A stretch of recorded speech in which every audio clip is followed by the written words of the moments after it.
Registry क्या होती है। तो मैंने जैसा कि बताया, आप लॉगिन कर लोगे अपने अकाउंट से, फिर एडमिनिस्टर में जाओगे। ठीक है, एडमिनिस्टर में जाओगे, एडमिनिस्टर में आप देख रहे हो जनरल सेटिंग, इसमें मेटाडेटा रजिस्ट्री देखी। अब बिट स्ट्रीम फॉर्मेट रजिस्ट्री क्या है, ये भी मैं बता देता हूँ आपको। ठीक है, बिट स्ट्रीम फॉर्मेट रजिस्ट्री में चलते हैं। अब आप इसमें देख रहे हो, देखो मैं अगर बिट स्ट्रीम फॉर्मेट रजिस्ट्री की डेफिनेशन आपसे बताऊं एक लाइन में, तो वो ये होती है कि content of file with format, या ऐसा कह लो file format with content is called bit stream registry. ठीक है, मीन्स सपोज आप जो फाइल अपलोड कर रहे हो वो पीडीएफ फॉर्मेट में है ना, तो आप देखो उसका फॉर्मेट तो शो ही करेगा, साथ साथ उसका कंटेंट भी शो करेगा। जैसा कि आप देख पा रहे हो, कोई एक्सएमएल फाइल है या कोई एचटीएमएल की फाइल है या पीडीएफ की फाइल है, आप देखो है ना, ये पीडीएफ की फाइल है आपकी। तो इसके लिए जो इन्होंने एक्सटेंशन दिया है पीडीएफ फाइल, पीडीएफ सिंपल है ना, और उसका कंटेंट जो भी है एडोब पोर्टेबल डॉक्यूमेंट फॉर्मेट है ना। तो ये एक पूरा डी स्पेस में बिट स्ट्रीम रजिस्ट्री एक फॉर्मेट होता है कि किस किस टाइप के डॉक्यूमेंट आपके डी स्पेस में अपलोड हो सकता है ना, कौन कौन से फॉर्मेट को डी स्पेस जो है वो सपोर्ट करता है। ठीक है, तो आप देख रहे हो कि ऑलमोस्ट ऑल टाइप की फाइल जो है, चाहे वो वीडियो हो ऑडियो हो, हर टाइप की फाइल आपके डी स्पेस में सपोर्ट होती है, आप उसमें अपलोड कर सकते हो। आप देख सकते हो ये डॉक, पीपीटी, पीपीटीएक्स, एक्सएलएस, कोई एक्सेल की फाइल है तो, या जेपीजी, पीएनजी है ना, किसी भी फाइल फॉर्मेट में जो हो वो यहाँ से आप देख सकते हो कि कौन कौन से फाइल फॉर्मेट ये सपोर्ट करता है। एमपीजी है, मतलब कोई ऑडियो वगैरह फाइल है तो वो है ना, वीडियो फाइल। तो बाय डिफॉल्ट इसमें ऑल टाइप के फॉर्मेट अवेलेबल हैं जो डी स्पेस सपोर्ट करता है ना। बट इन केस कोई ऐसा फॉर्मेट जो आपको लगे,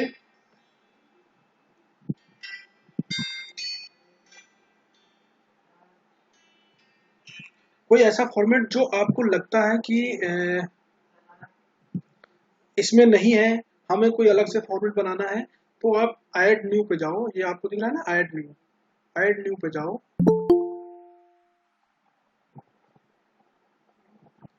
ठीक है, तो आप सबसे नीचे जब देखोगे, ठीक है, ये देखो यहाँ पे आ गया है। यहाँ पे अब जैसा ये 78 नंबर पे एक नई फील्ड खुल के आ गई है। अब जैसा 77 नंबर पे फॉर्मेट है, उसी फॉर्मेट में आप नीचे जो भी फाइल वगैरह डालना है, ये वो फाइल का फॉर्मेट यहाँ डाल दो और उसको अपडेट कर दो। तो एक नई फील्ड जो आपके डी स्पेस में नहीं होगी, वो नई फाइल फॉर्मेट इसमें क्रिएट हो जाएगी। ठीक है, वैसे तो बाय डिफॉल्ट बहुत सारे इसमें फॉर्मेट दिए गए हैं, इतने की तो खैर जरूरत भी नहीं पड़ती है। हम मोस्टली लाइब्रेरी वाले पीडीएफ फाइल डालते हैं, डॉक फाइल डाल सकते हैं, ऑडियो वीडियो फाइल डाल सकते हैं, या पीपीटी वगैरह हो तो वो डाल देते हैं ना, या कोई पीएनजी फाइल हो, तो वो सारे फॉर्मेट इसमें ऑलरेडी डिफाइन है। आप इनका यूज कर सकते हो। यूज क्या करना, वो तो जब आप अपलोड करोगे तो ऑटोमेटिक वो डिटेक्ट कर लेता है कि आपके फाइल का फॉर्मेट क्या है ना। तो बिट स्ट्रीम रजिस्ट्री का बस इसमें इतना यूज है कि इसमें पूरा फॉर्मेट दिया गया है। आप देख सकते हो कि कौन कौन से टाइप के फाइल फॉर्मेट जो है वो आपका डी स्पेस यूज करता है। ठीक है, सर एक चीज। हेलो। तो अब हम नेक्स्ट में बात करते हैं कि साइड न्यूज क्या होती है और टॉप न्यूज क्या होती है और उनको एडिट कैसे करेंगे। तो साइड टॉप न्यूज का जैसा कि मैंने बताया, होम पे आप देखोगे ये welcome to the D space org यहाँ से लेकर और यहाँ तक का पार्ट, ठीक है, ये पूरा साइड न्यूज में आता है, सॉरी टॉप न्यूज में आता है। ठीक है, और ये जो नीचे वाला पार्ट है साइड में आपको दिख रहा है ये, ठीक है, ये पार्ट जो है वो कहलाता है आपका साइड न्यूज। ठीक है, यहाँ पे एडिट करके या हमें अपने, चूंकि आप अपनी लाइब्रेरी के हिसाब से इसको कस्टमाइज करना चाहोगे है ना, तो यहाँ पे एडिट करके हम अपनी लाइब्रेरी के हिसाब से कैसे इसको कस्टमाइज करेंगे वो चीज हम देखेंगे। ठीक है, तो आप ये इसमें जाओ, एडमिनिस्टर में जाओ, ठीक, जनरल सेटिंग में जाओ, देन आप ये देखो एडिट न्यूज का ऑप्शन दिख रहा है आपको, एडिट न्यूज पे जाओ। ठीक है, अब यहाँ दो ऑप्शन दिख रहे हैं, एक टॉप न्यूज, एक साइड बार न्यूज। ठीक है, टॉप न्यूज में कुछ ऐड करना है, एडिट करना है, तो टॉप न्यूज पे क्लिक करो और एडिट करो। ठीक है, तो एक बॉक्स टाइप का खुल जाएगा, है ना। अब यहाँ पे ये जो यूज हुई है बेसिकली वो HTML लैंग्वेज है। अगर आप लोग ने MLS वगैरह की रख कर रखी होगी तो आप लोग जानते होंगे HTML क्या होती है या CSS क्या होती है, क्वेश्चन वगैरह भी पूछे जाते हैं। HTML जो होती है वो हाइपर टेक्स्ट मार्कअप लैंग्वेज होती है ना, जो हम अपने वेब पेज वगैरह को डिजाइन करने के लिए यूज करते हैं। जैसे मैं एग्जांपल के लिए आपको बताता हूँ।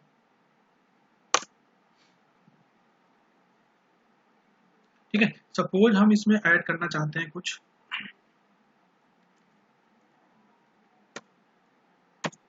पर मैं यहाँ HTML थोड़ा सा डिस्कस करता हूँ। HTML लिखने का तरीका होता है, सपोज हमें पैराग्राफ में कुछ लिखना है तो हम क्या करेंगे,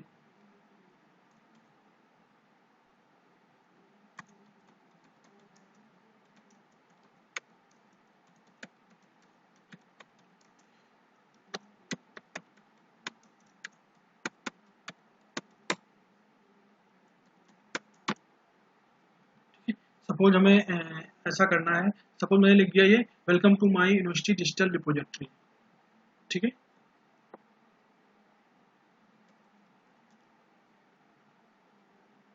अब देखो ये कहाँ पे डिस्प्ले होगा, एक बार मैं इसको सेव करता हूँ। ठीक, और होम पे आता हूँ।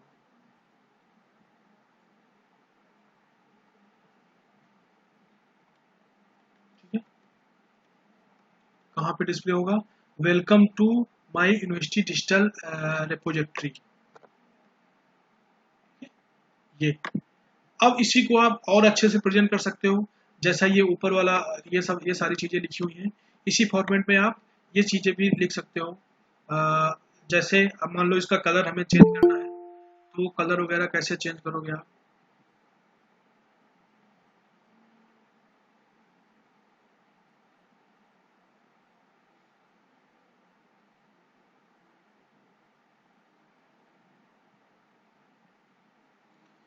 ठीक है, तो हम आते हैं फिर से एडमिनिस्टर पे।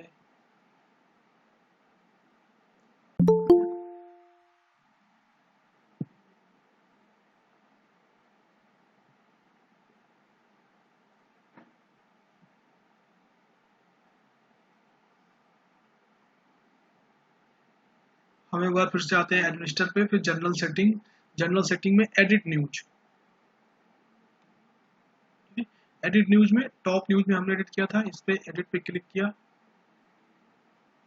ठीक, अब देखो यहाँ ये लिखा था हमने welcome to my university digital repository. ठीक है, यहाँ पे सपोज हमें इसका कलर कुछ और करना है, तो आप क्या लिखोगे,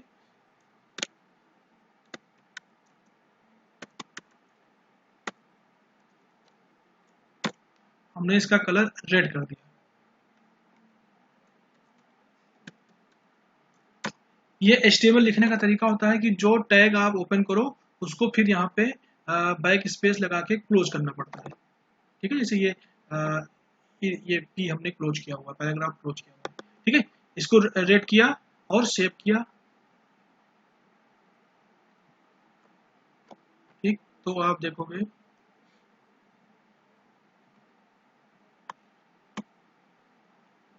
ये हमारा content, welcome to my university digital repository. ठीक है, तो जितना अच्छा आप HTML CSS यूज करोगे उतने अच्छे से इसको डिजाइन कर सकते हो, कस्टमाइज कर सकते हो, जिससे कि वो यूजर पॉइंट ऑफ व्यू से और अट्रैक्टिव लगे, है ना। अब इसी को अगर आपको मूव कराना है, जैसे आपने देखा होगा बहुत सारी वेबसाइट पे या डिजिटल रिपोजिटरी पे ही बहुत लोग कुछ कंटेंट मूव करा देते हैं, वो चलते हुए रहते हैं।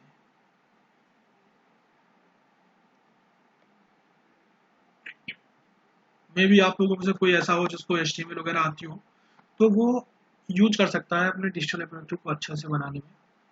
अगर वो बना रहा है, इन केस कभी कोई दिक्कत आती है तो वो मुझसे भी डिस्कस कर सकता है। ठीक है,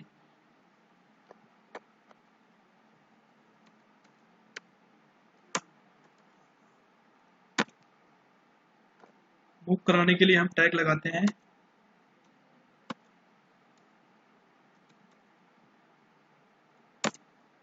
मार्क्यू, मार्क्यू लगा दिया, सेव कर दिया। ये सब HTML की कोडिंग है। अब आप होम पे देखोगे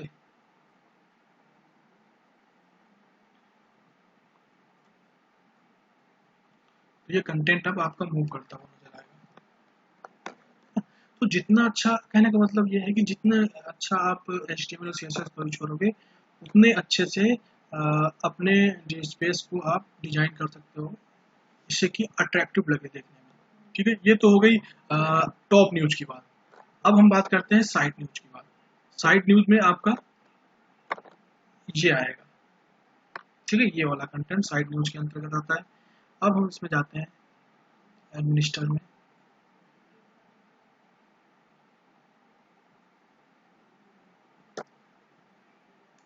ठीक है, जनरल सेटिंग में गए, एडिट न्यूज में गए और साइड बार न्यूज इसमें गए और एडिट पे क्लिक किया।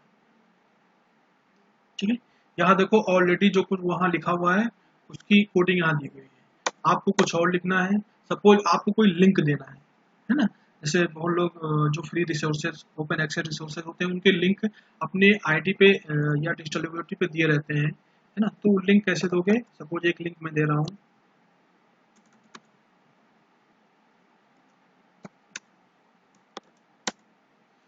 एक लिंक मैं देता हूँ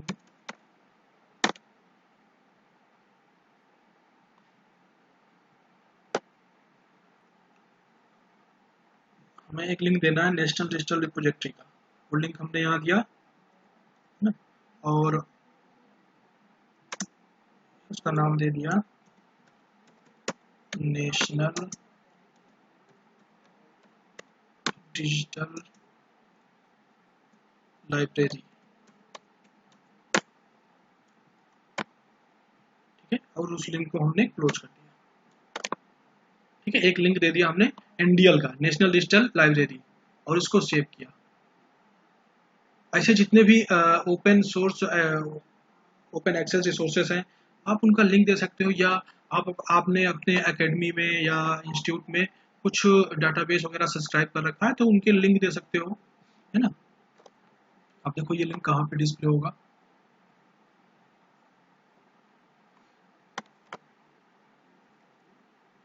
ये नेशनल डिजिटल लाइब्रेरी, है ना। जैसे ही कोई इस पे क्लिक करेगा तो डायरेक्ट वो NDL की वेबसाइट पे पहुंच जाएगा। तो ऐसे बहुत लोग अपने यहाँ करके रखते हैं कि बहुत सारे लिंक जो उन्होंने सब्सक्राइब कर रखे हो या जो ओपन एक्सेस हैं वो अपनी डिजिटल लाइब्रेरी पे वो मेन पेज पे ही देते हैं जिससे यूजर बहुत इजीली उसको एक्सेस कर सके।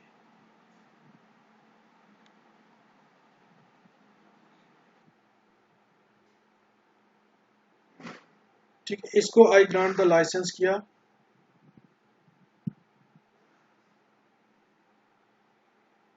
एक आइटम हमने सबमिट कर दिया, और ये वो आइटम है जिसमें हमने एक वर्क फ्लो स्टेप भी इंक्लूड किया है।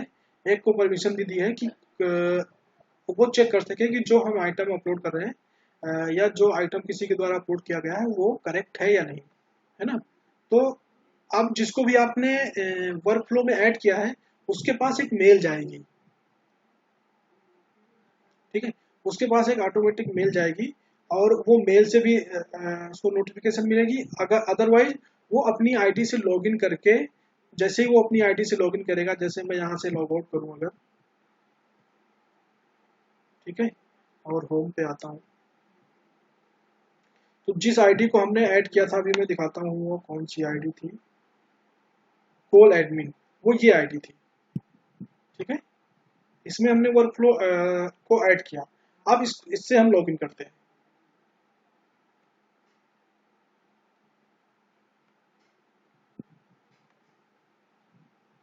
ठीक है, जिसको भी आप वर्क फ्लो में ऐड करोगे वो अपनी आईडी से जब भी लॉगिन करेगा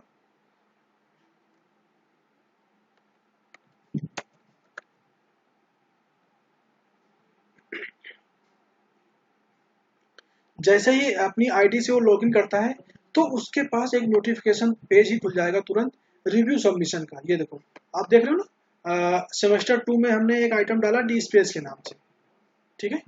कौन सबमिट कर रहा है? डेमो नल की जो आईडी थी वो सबमिट कर रहा है, बट किस कलेक्शन में सबमिट कर रहा है? सेमेस्टर 2 में, है ना। और आइटम क्या है? D space. अब इस टास्क को आप लेना चाहते हो तो टेक टास्क पे क्लिक करो,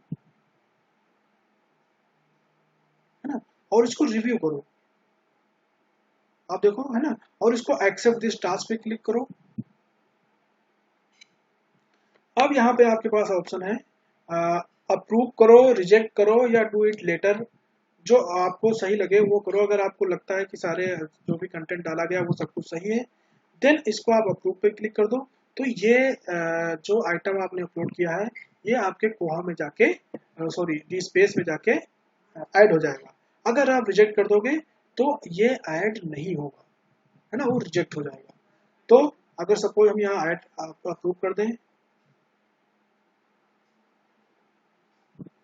ठीक है, ये वर्क फ्लो हमारा सबमिट हो गया। अब होम पे आओ। ये आइटम हमने किस में डाला था? लाइब्रेरी एंड इंफॉर्मेशन कम्युनिटी के अंदर।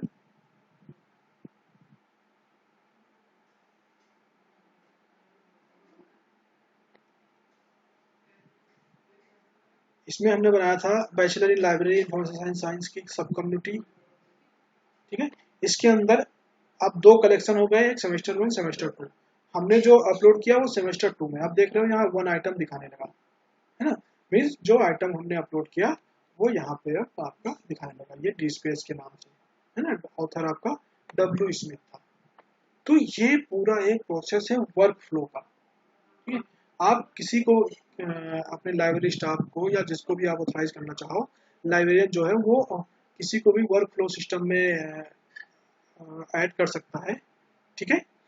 तो जिसको भी आप ऐड करोगे, जब भी किसी पर्टिकुलर कलेक्शन में कोई आइटम अपलोड होगा तो उसके पास एक मेल जाएगी, या वो जब भी अपने यूजर नेम पासवर्ड से लॉगिन करेगा टी स्पेस में, तो उसके पास वो पेज ही खुल के आएगा रिव्यू का, है ना।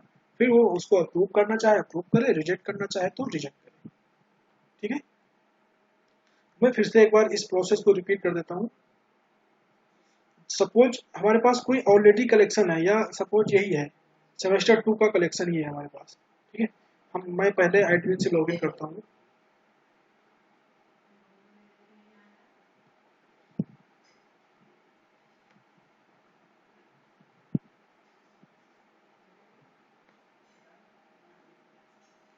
सपोज एक एडमिन का अकाउंट लिया,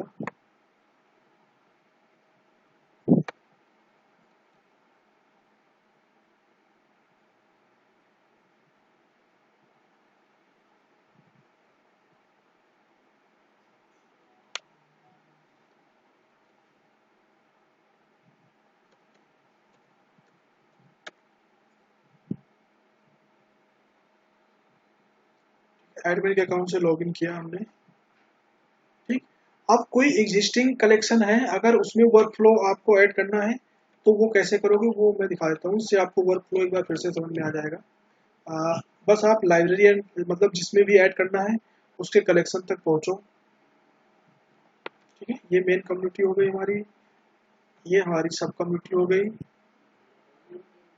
अब इसमें दो कलेक्शन ऑलरेडी बने हुए हैं, सेमेस्टर 1 सेमेस्टर 2। सेमेस्टर 1 पे हमें कोई वर्क फ्लो ऐड करना है, सेमेस्टर 1 पे क्लिक करो, ठीक है। और इसके एडिट में जाओ, ये दिख रहा है ना एडिट, एडिट में जाओ और एक्सेप्ट रिजेक्ट स्टेप या accept reject edit metadata step, कौन सा स्टेप आपको ऐड करना है तो वो क्रिएट पे जाओ, ठीक है। अब जिसको भी ऐड करना है उस ईपी पुल को यहाँ पे आप सेलेक्ट ईपी पुल पे जाके सेलेक्ट कर लो,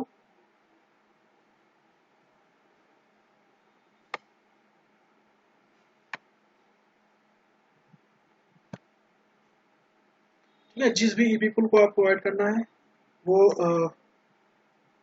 जैसे ही सेलेक्ट ईपी पुल पे क्लिक करोगे तो एक नई विंडो खुलेगी, जितने भी ईपी पुल होंगे उनकी लिस्ट आ जाएगी। अब उसमें से जिसको आपको ऐड करना है उसके सामने बने ऐड पे क्लिक करो, और नीचे जो है क्लोज का ऑप्शन है वहां पे आके क्लोज कर दो, ठीक है। देन आप इसको अपडेट कर दो। तो एक वर्क फ्लो स्टेप आपका और ऐड हो गया इसमें। अब हम देखते हैं हमारा वर्क फ्लो ऐड हुआ कि नहीं। तो एडमिनिस्टर में जाएंगे, कंटेंट में जाएंगे और वर्क फ्लो में जाएंगे। यानी कि अभी वो वर्क फ्लो ऐड नहीं हुआ, यहाँ पे अगर ऐड होता तो यहाँ पे वो शो कर देता।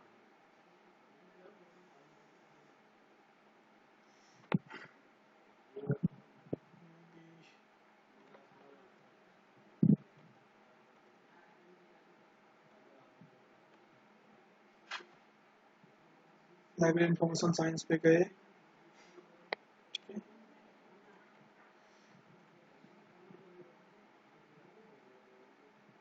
Bachelor in library information science में गए। इसके अंदर 2 कलेक्शन बने हुए हैं ऑलरेडी, ठीक है। मे भी एडिट करने में डेमो वालों ने अभी वो फैसिलिटी ना दे रखी हो, बट कोई नया कुछ नया वर्क फ्लो में आपको लाना है, आप अपने इंस्टीट्यूट में भी अगर इसको इंस्टॉल करोगे तो एडिट में जाके आप कोई भी वर्क फ्लो सिस्टम ऐड कर सकते हो किसी को भी, है ना। और नया कैसे करना है वो मैं बता चुका हूँ आपको कि नया वर्क फ्लो सिस्टम कैसे ऐड करोगे। बस आपको जब भी आप कलेक्शन क्रिएट करो, क्रिएट कलेक्शन पे जाओ, तो सबसे पहला जो स्टेप होता है वो वर्क फ्लो का ही है कि आपको वर्क फ्लो में क्या क्या लेना है। सपोज हमें अब ये थर्ड स्टेप लेना है, submission workflow will include and accept, reject and edit metadata step. अभी तक मेटा डेटा स्टेप भी नहीं, केवल एक्सेप्ट और अप्रूव का ऑप्शन था। अब हमने एक फीचर, एक ऑप्शन और ले लेते हैं, एडिट मेटा डेटा स्टेप, है ना। इस पर क्लिक किया और इसको नेक्स्ट किया, फिर इसका नाम दे दिया सपोज सेमेस्टर 3।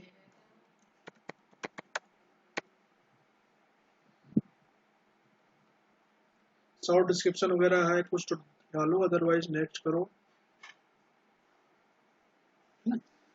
इसको भी नेक्स्ट करो।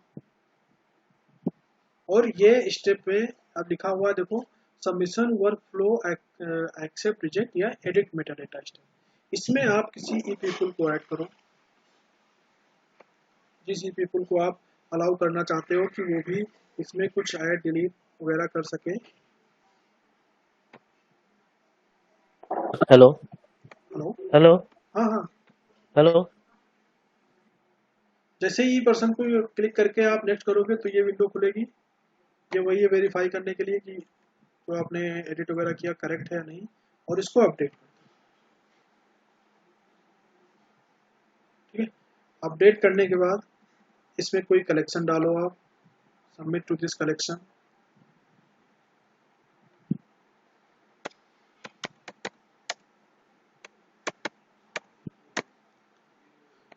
ठीक है। ऑथर ये हो गया, टाइटल कुछ ले लिया हमने,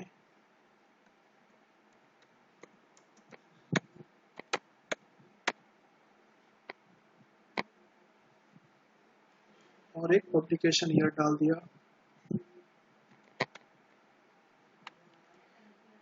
इसको नेक्स्ट करते हैं।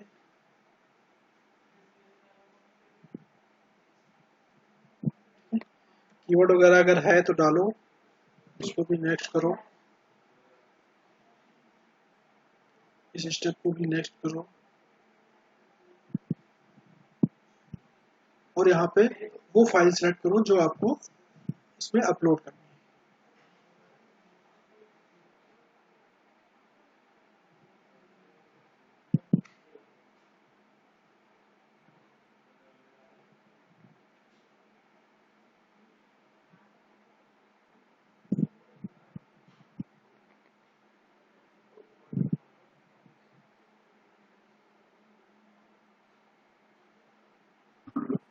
हेलो हाँ हेलो। हाँ, किसी भी आइटम को प्राइवेट कैसे करना है, ऐसे ही आप उसको प्राइवेट भी कर सकते हो।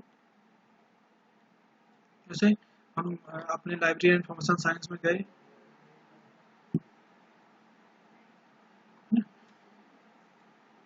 उस पर्टिकुलर सब कम्युनिटी पे गए, आप सर्च करके भी जा सकते हो अगर आपको एग्जैक्ट नाम वगैरह पता है ना। सपोज सेमेस्टर 1 में जो आइटम है उसे हमें प्राइवेट करना है, और इस आइटम पे हमने क्लिक किया लाइब्रेरी कैटलॉग में, ठीक है। जब क्लिक करोगे तो एडिट का जो ऑप्शन आएगा उस पर क्लिक करोगे, तो यहाँ आपको विदड्रॉ का भी ऑप्शन दिख रहा है और आइटम प्राइवेट का, है ना। तो विदड्रॉ पे क्लिक करोगे तो विदड्रॉ वाले लिस्ट में चला जाएगा, और मेक आइटम प्राइवेट करोगे तो ये प्राइवेट वाली लिस्ट में जाएगा। जैसे हमने इसको प्राइवेट किया, अब ये कंफर्म कराएगा आपसे कि आपको इसे प्राइवेट करना है कि नहीं, तो मेक आइटम प्राइवेट। ठीक है, अब ये आइटम आपके डिस्प्ले से हट जाएगा, केवल एडमिन के अकाउंट से दिखेगा और ये सर्च में भी नहीं आएगा। ठीक, और जो भी एडमिन होगा वो चेक कर सकता है कि ये आइटम है कहाँ, तो उसके लिए वो क्या करेगा, एडमिनिस्टर में जाएगा।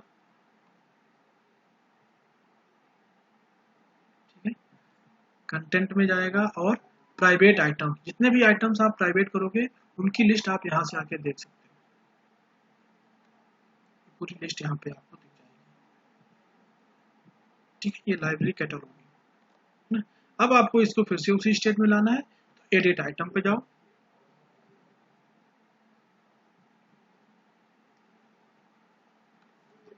अब देखो यहाँ पे ऑप्शन आ गया मेक आइटम पब्लिक, इस आइटम को आप फिर से पब्लिक कर दो, तो ये फिर से उसी जहां से आया था वहीं पे फिर से मूव कर जाएगा। ठीक है, तो ये था आपका पूरा प्रोसेस आइटम को विड्रॉन या प्राइवेट बनाने का, है ना। अब जैसे कोहा में आपने देखा होगा, आप किसी भी टाइप की रिपोर्ट बना सकते हो, बट डी स्पेस में रिपोर्ट बनाने का तो नहीं, लेकिन स्टैटिक्स देख सकते हो कि क्या क्या एक्टिविटी हुई है, उनकी स्टैटिक्स आप इसमें यहाँ से आके देख सकते हो। आप बस एडमिनिस्टर पे जाओ, है ना, और स्टैटिक का एक ऑप्शन ही आपको मेन्यू में दिख जाएगा, स्टैटिक्स पे क्लिक करो। तो जितनी स्टैटिक्स अब तक बनी होंगी, है ना, आप ईयर वाइज इसको सॉर्ट कर सकते हो, या जिस भी ईयर की देखनी है तो मंथ वाइज भी कर सकते हो, है ना। आइटम्स आर्काइव, देखो ये सारा चीजें बताया कितने आइटम्स इसमें अभी तक हैं, आर्काइव किए गए हैं, है ना। सारी सारी स्टैटिक्स यहाँ जनरेट होती रहती है ऑटोमेटिक। आप यहाँ से आके हर एक चीज की इंफॉर्मेशन ले सकते हो, कितने पीपल वगैरह हैं, बट ये नंबर बताएगा ओनली। और ये बाय डिफॉल्ट होती है, जितना भी वर्क करते हैं वो डिस्प्लेस ऑटोमेटिक इसमें स्टैटिक्स बनाता रहता है। ठीक है, तो ये एक पूरा प्रोसेस था आपका डी स्पेस का, और उसमें जो सबसे इम्पोर्टेंट है था वो ये था कि जो हम लोगों ने फर्स्ट डे डिस्कस किया था कि आप कम्युनिटी कैसे बनाओगे, कलेक्शन कैसे बनाओगे, और देन उसका आइटम कैसे अपलोड करोगे। मेन पार्ट तो ये था, वर्क आपका यहीं से स्टार्ट हो जाएगा। बाकी की चीज़ें सेटिंग से रिलेटेड है कि क्या क्या चीज़ें आप उसको पब्लिक करना है, प्राइवेट करना है, या आप केवल रजिस्टर्ड यूजर को देना चाहते हो, इनसे रिलेटेड है बाकी चीज़ें, है ना। और स्टैटिक्स वगैरह आप यहाँ से कभी भी चेक कर सकते हो। साइड न्यूज या टॉप न्यूज एडिट करने के लिए बस आप जनरल सेटिंग में जाओ, है ना, एडिट न्यूज पे क्लिक करो, और टॉप न्यूज या साइड बार न्यूज जिसको भी एडिट करना है उसको एक बार सेलेक्ट करो। सपोर्ट टॉप न्यूज को एडिट करना है, टॉप न्यूज को सेलेक्ट किया और एडिट किया। ठीक है, अब यहाँ पे ये HTML कोड फॉर्मेट है, इसमें आपको अपना फॉर्मेट ऐड करना है तो अपना ऐड कर लो।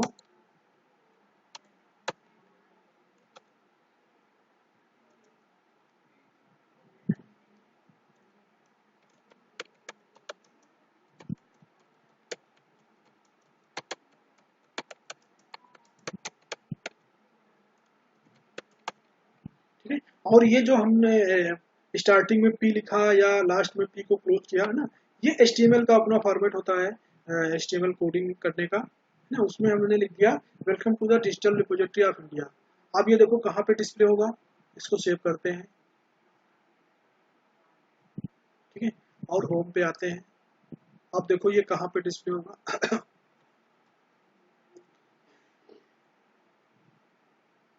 ये welcome to digital repository of India. आप इसको HTML और CSS का यूज करके इसको और अच्छे से कस्टमाइज कर सकते हो या डिजाइन कर सकते हो। जैसे टॉप न्यूज एडिट किया है, सेम उसी वे में आप साइड न्यूज भी एडिट कर सकते हो। एडमिनिस्टर में जाओ, ठीक है, जर्नल सेटिंग में जाओ, एडिट न्यूज, और साइड बार न्यूज, इसको एडिट कर लो। अब देखो जैसे मैंने यहाँ पे एक लिंक लगा था नेशनल डिजिटल लाइब्रेरी, आपको दूसरा लिंक लगाना है तो दूसरा लगा दो। ये जो मैं लिख रहा हूँ ये HTML लिखने का तरीका है।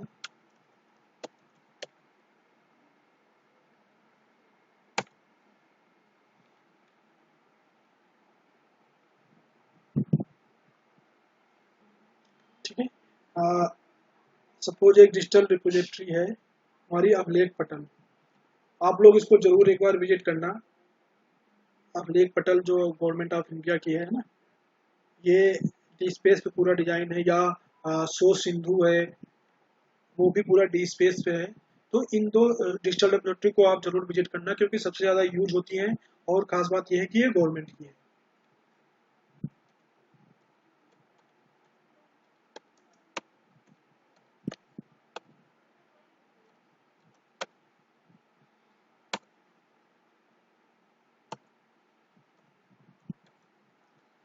सपोज ये लिंक ऐड किया हमने अभिलेख पटल, अब ये कहाँ शो होगा मैं दिखाता हूँ आपको।